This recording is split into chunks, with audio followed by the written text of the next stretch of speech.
रामाय रामभद्राय रामचंद्राय वेदसे रघुनाथाय नाथाय सीतायः पतये नमः. Uttarakhand, chapter number 74, the installation of Shatrughna. The recitation begins now. Thus accosted by Rama, the exceedingly energetic Shatrughna was powerfully wrought up with bashfulness and replied slowly, O Lord of men, this doth not appear to be in consonance with morality. Wherefore, an elder brother existing, wouldst thou install a younger one? I must, O best of men, do thy behest, for, O exalted one, thy mandate can never be passed by me. O hero, I have heard from thee as well as from the Shruti touching the morality concerned. When my second brother had already vowed that he would slay Lavana, I ought not to have entered the answer I actually have. By saying that I will slay the dreadful Lavana in battle, I have been guilty of an unrighteous speech. And it is for this transgression that, O powerful one, I shall have to undergo this improper process. But, albeit this course is unrighteous and entails perdition, yet desired by my eldest brother, I certainly ought not to make any answer. And, O Kakutstha, a second answer I would not return, so that, O bestower of honor, I may not by a second reply render myself liable to a fresh punishment. In this matter, O chief of men, I will do even as thy desire. Do thou, O descendant of Raghu, so order that sin may not be mine in having obeyed thy mandate.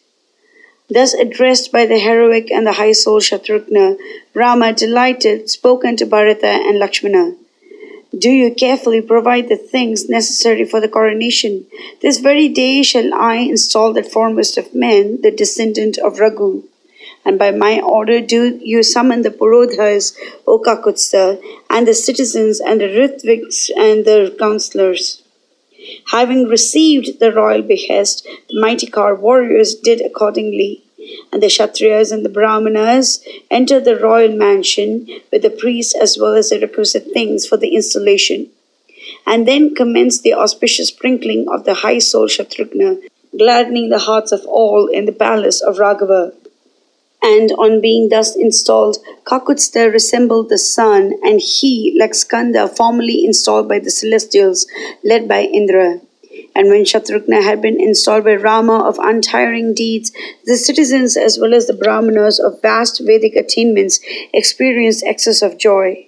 And Kaushalya, Sumitra, and Kaikeyi, and the other wives of King Dashratha set up festal salutations in the palace. And on Shatrughna having been installed, the high-souled sages dwelling on the banks of the river Yamuna thought that Lavana had been already slain.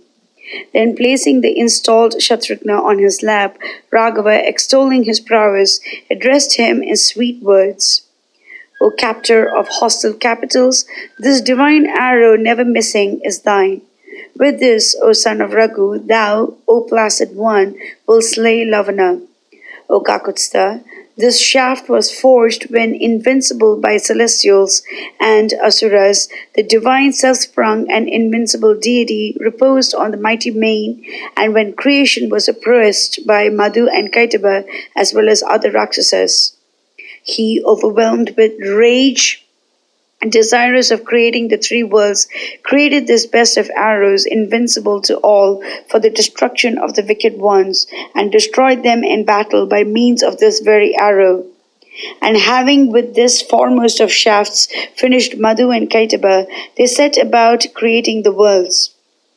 O Shatrughna, when formerly I sought to slay Ravana, I did not discharge this arrow, thinking that if discharged, it would inflict great havoc on creatures.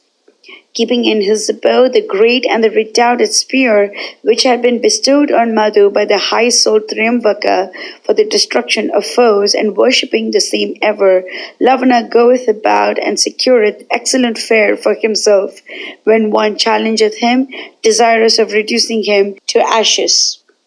Therefore, O foremost of men, thou shouldst, before entering the city, stand at the gate obstructing his course. O thou having long arms, thou shouldst invite him for battle when he shall be weaponless, and in that way wouldst be able to destroy him. And by no other means is he to be slain. If thou can encompass this, he shall forsooth be slain.